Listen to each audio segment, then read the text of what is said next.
NTPC company के अहदेदारों ने GHMC के अमले के साथ चारमीनार के आसपास झाड़ू से सफाई की और लोगों को अपने आसपास के इलाकों और सियाहती इलाकों में सफाई बरकरार रखने का पैगाम दिया।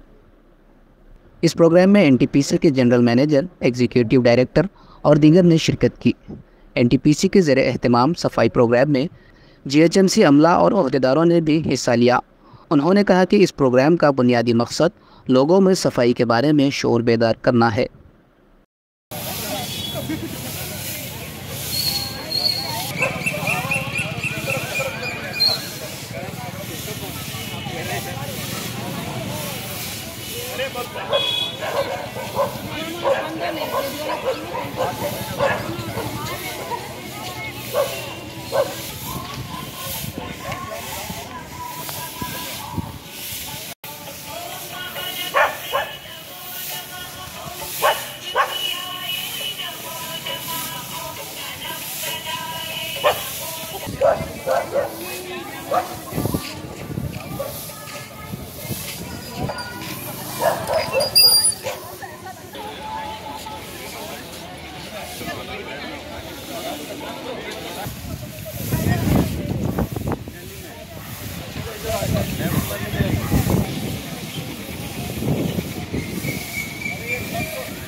मग डाऊनला पटको सेल आणि सेल डाऊनला पटको